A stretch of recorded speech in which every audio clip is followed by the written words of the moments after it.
ধারণা এর চেয়ে বেশি আর কিছু আমি অনেক একা একা বসে চিন্তা করেছি। ওই দিন স্বরাষ্ট্রমন্ত্রীকে পেয়েছিলাম এক জায়গায়, আইনমন্ত্রীর সঙ্গে দেখা হবে 17 তারিখ, আমাদেরকে দাওয়াত দিছে মানবাধিকার আইনকে নতুন করে বানাবে, এই জন্য আমাদেরকে আলোচনার জন্য দাওয়াত দিছে।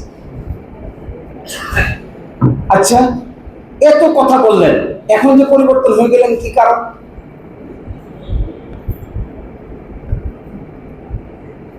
বলে, উত্তরটা শুনেন, বলে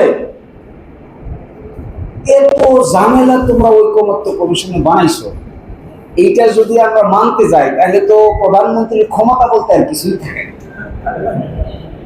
আরে গণতন্ত্রতে প্রধানমন্ত্রীর ক্ষমতা থাকবেই না, এটাই তো নাম গণতন্ত্র। গণতন্ত্র কি প্রধানমন্ত্রীর ছেলেকে মেয়ে বানাইতে পারবে, মেয়েকে ছেলে বানাইতে পারে না? তো এই যে সিলেটের প্রধানমন্ত্রী এসে গেছে, কি কাজ করছে?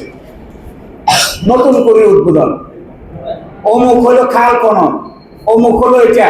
আচ্ছা বলেন তো, রাষ্ট্রের প্রতিষ্ঠান যদি ফাংশন না করে আপনি উদ্বোধন করে কয়টা খাল খনন ঠিক করবেন? এটা তো সঠিক কথা না। খাল খনন করার জন্য ডিপার্টমেন্ট আছে। আমি প্রধানমন্ত্রী, আপনি প্রধানমন্ত্রী, কয়টা খাল খনন যাবে? কয়টা খাল খননে আপনাকে উদ্বোধন করা সম্ভব? 2টা, 10টা, 20টা, 30টা, এরপর করবে। আপনার কাজ কি খাল খনন করা? আপনি খাল খনন করবেন? আপনার কাজ হওয়া উচিত ছিল এই যে রাষ্ট্রের প্রতিষ্ঠানগুলো যেন সঠিকভাবে ফাংশন করে, সঠিক লোক যেন সঠিক জায়গায় যায়, এইটাই ছিল আপনার প্রধানতম দায়িত্ব। আমি জিজ্ঞাসা করলাম একজনকে, দেখবেন গত পরশুদিন বা গতকালকে প্রাইম মিনিস্টার একটা অডিট রিপোর্টে স্বাক্ষর করেছে। এই অডিট রিপোর্টের যিনি প্রধান, এর নাম হলো চিফ কন্ট্রোলার এবং অডিটর জেনারেল। বাংলাদেশের সংবিধানের অনুচ্ছেদ 127 অনুযায়ী তিনি নিয়োগপ্রাপ্ত হন। তাহলে চিফ কন্ট্রোলার এবং অডিটর জেনারেল, তাকে আমরা নিয়োগ দিলাম। তার কাজ কি? রাষ্ট্রের কর্মকাণ্ডের অডিট করবেন, আয় এবং ব্যয়ের অডিট। ইন্ড্রেসিনায় আয় ব্যয়ের অডিট আছে, সিটি কর্পোরেশনে আয় ব্যয়ের অডিট আছে। রাষ্ট্রের আয় ব্যয়ের অডিট কে করবে?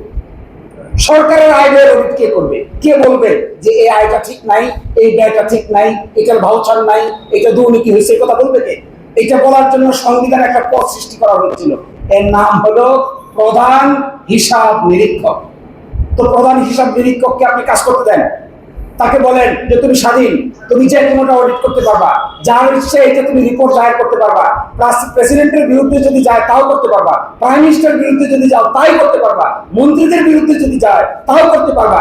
তিনি যদি এই স্বাধীনতা না পান তাহলে রাষ্ট্রের হিসাব কিতাব কোনোদিন আমরা বুঝে নিতে পারবো না। তাহলে তাকে স্বাধীন না করে প্রাইম মিনিস্টার নিজেই যদি হিসাবে লাগে যায়, সারা জীবন চলে যাবে, 10 কোটি টাকার বেশি হিসাব মিলাইতে পারবে। এটা তো একটা প্রতিষ্ঠান, এখানে শত শত অডিটর কাজ করে। সারা বাংলাদেশে প্রায় 2500 অডিটর আছে, সরকারি auditor.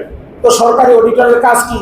City corporation, Sylhet city corporation audit করবে।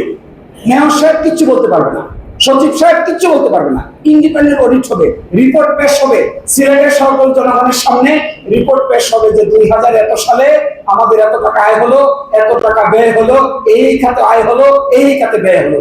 এটা কি আমরা জানতে চাই না? তাহলে সংস্কার বলতে আমরা এগুলো বুঝিয়েছিলাম।